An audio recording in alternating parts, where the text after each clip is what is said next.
उनके हाथ में सेब और उनके हाथ में छुरी दे दी और उनको कहा कि भाई इसको काटना शुरू करो सेबों को। जब उन्होंने सेबों को काटना शुरू किया तो दूसरी तरफ से हज़रत यूसुफ अलैहिस्सलाम को बुला लिया। तो वो औरतें हज़रत यूसुफ अलैहिस्सलाम को जब देखा कि इतना खूबसूरत हज़रत यूसुफ अलैहिस्सलाम और नीचे सेब काटने की बजाय अपनी अस्सलाम वालेकुम वरहमतुल्लाहि वबरकातुहू। अस्सलाम वालेकुम वरहमतुल्लाहि वबरकातुहू। मैं डेली वजीफ़ा रूटीन की तरफ से हाज़िर खिदमत हूँ। मेरे सब भाई देखने वाले, अल्लाह तबारक तआला आप पर, आपकी फैमिली पर करोड़ों रहमतें बरसाए। तो अल्लाह तबारक तआला आपको हर दुख हर तकलीफ़ से बचाए। अल्लाह तबारक तआला आपके वालिदैन पर करोड़ों रहमतें बरसाए। तो मेरी आप लोगों से गुजारिश है कि मेरा भाई आप 5 वक्त की नमाज ज़रूर अदा किया करें। अपने मोहल्ले की, अपने शहर की, अपने गांव की मस्जिद को आबाद किया करें, क्योंकि हुज़ूर सल्लल्लाहु अलैहि वसल्लम का फरमान है कि जिसने, अल्लाह तबारक तआला फरमाता है, जिसने मस्जिद को आबाद नहीं किया अल्लाह तबारक तआला उनके घरों को बेआबाद कर देगा। जो मस्जिद को आबाद करता है अल्लाह तबारक तआला उनके घरों को आबाद करता है। इसीलिए मेरी आप लोगों से गुजारिश है, खुद भी 5 वक्त की नमाज़ पढ़ें और अपनी औलाद को भी इस चीज़ पर लगाएं कि भाई बेटा 5 वक्त की नमाज़ पढ़नी है। और मेरी माएँ, मेरी बहनें, मेरी बेटियाँ, ये भी घरों के अंदर 5 वक्त की नमाज़ अदा करें, क्योंकि घर के अंदर अगर नमाज़ पढ़ेंगे रहमत के फरिश्ते आएंगे, अगर नमाज नहीं पढ़ेंगे तो रहमत के फरिश्ते नहीं, शैतानियत हो गई वहाँ। फिर घर के अंदर कुरान मजीद की तलावत भी किया करें, जितनी हो सके रोज़ कुरान मजीद खोलना चाहिए घर के अंदर। एक रुकू पढ़ लें आपकी मर्ज़ी, 2 रुकू पढ़ लें आपकी मर्ज़ी, 4 रुकू पढ़ लें आपकी मर्ज़ी, आधा सपारा पढ़ लें आपकी मर्ज़ी, पूरा सपारा पढ़ें आपकी मर्ज़ी। रोज़ बिला नागा ज़रूर खोलना चाहिए कुरान मजीद। तो फिर घर के अंदर बरकत होती है, लड़ाई झगड़े से जान छूट जाती है, रिज़्क अल्लाह तबारक तआला बेबहा देता है, रिज़्क की तंगी दूर हो जाती है। तो मेरे भाइयों दोस्तों, इन चीज़ों पर अमल करना हमारा हक है। दूसरी बात कि जिक्र भी किया करो। जिक्र करने से दिल के अंदर जो जंग होता है ना वो उतर जाता है। जिक्र करने से दिमाग ताज़ा रहता है। जिक्र करने से नेकियां होती हैं, बुराई की तरफ तवज्जो नहीं जाती। जिक्र करने से अल्लाह तबारक तआला इसके ज़रिए से अजर अता फरमाते हैं। तो जिक्र करना चाहिए। इसीलिए मेरे भाइयों दोस्तों, जिक्र ज़रूरी है।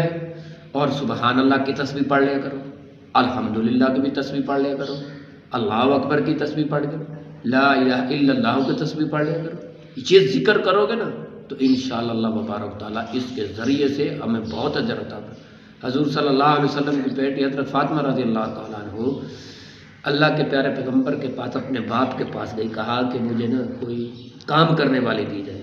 अल्लाह तबारक तआला के प्यारे पैगम्बर ने कहा कि बेटा आप सुबहान अल्लाह 33 मरतबा, अल्हम्दुलिल्लाह 33 मरतबा, अल्लाहु अकबर 33 मरतबा और ला इलाहा इल्लल्लाह 34 मरतबा पढ़ा करो। आपके जिस्म की थकावट और आपका जिस्म फ्रेश रह जाएगा, आपको थकावट भी महसूस नहीं होगी। तो देखिए मेरे भाइयों दोस्तों, ये जिक्र करना चाहिए, क्योंकि नेकी जो है ना, ये नेकी बहुत अच्छी है।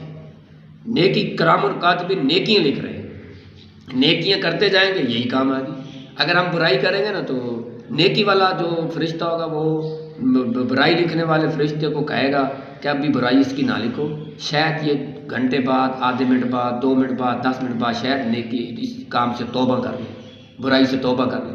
अगर जब हम तौबा नहीं करेंगे ना तो फिर वो बुराई लिख लेते। इसलिए मेरी आप लोगों से गुजारिश है, नमाज़ पढ़ें, खुद भी पढ़ें, औलाद को भी पढ़ाएं, कुरान पढ़ें, खुद भी पढ़ें, औलाद को भी पढ़ाएं, अपने मोहल्ले, अपने गाँव की मस्जिदों को आबाद करें। इंशाअल्लाह अज़ीज़, इंशाअल्लाह अज़ीज़, फिर देखना अल्लाह की रहमत कैसे उतरती है आप पर। अब हम चलते हैं वीडियो की तरफ।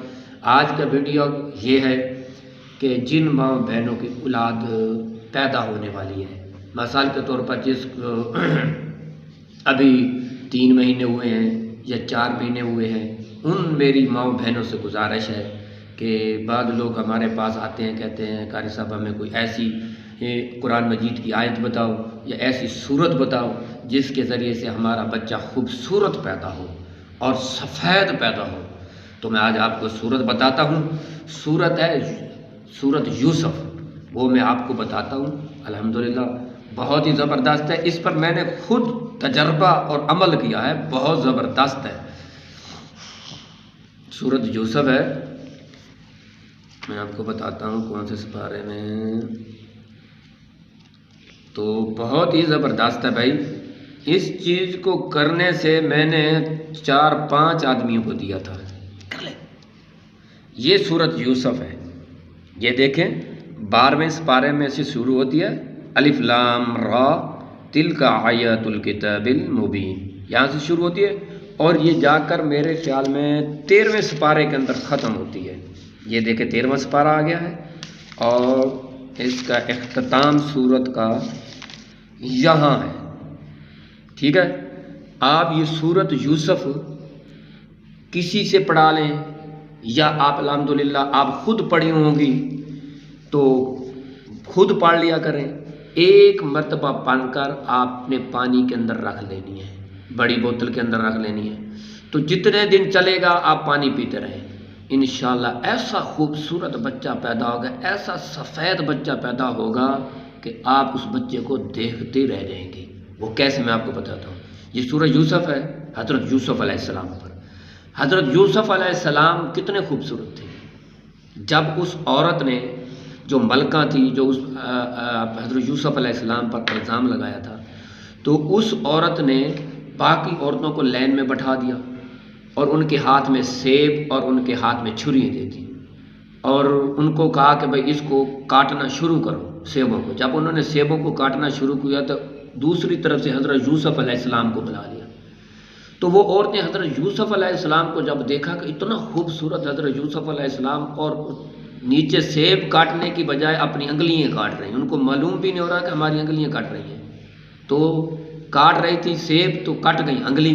हज़रत यूसुफ अलैहिस्सलाम का हुस्न देखकर अंगलियाँ कट गई।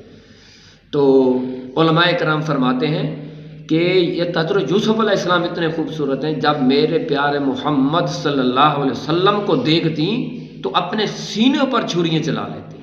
बताओ कि हज़रत यूसुफ अलैहिस्सलाम पर ये सूरत उतरी है, बहुत ही ज़बरदस्त है। और इसका अमल मैंने अपनी औलाद पर भी किया था और मैंने लोगों को भी बताया था और मैंने अपनी माँ बहनों को भी बताया था। बहुत ही ज़बरदस्त रिज़ल्ट आया है कि बच्चा इतना खूबसूरत पैदा होता है कि चाँद जैसा बच्चा पैदा होता है, खूबसूरत होता है और आप देखते रह जाएंगे बच्चा कैसे खूबसूरत पैदा हुए। तो इसीलिए मेरी आप लोगों से गुजारिश है, जो भाई मेरा वीडियो देख रहा है, अगर नया साथी है तो सब्सक्राइब भी करें, साथ घंटी वाले बटन को भी दबाएं, हमारी नई आने वाली वीडियो आप तक पहुंच सके। पूरी वीडियो को वॉच किया करें, लाइक और कमेंट के अंदर ज़रूर बताया करें। इस वीडियो को आगे शेयर ज़रूर किया करें, ये मेरी आप लोगों से गुजारिश है। शेयर करेंगे किसी और लोगों का भला हो जाएगा। और अगर इस तरह हमारी वीडियो आगे फैलती गई, कुरान मजीद का अमल फैलता गया, इंशाल्लाह इसका अजर आपको भी मिलेगा, मुझे भी मिलेगा। अब मैं इजाज़त चाहता हूँ, अब मुझे इजाज़त दें। अल्लाह हाफ़िज़।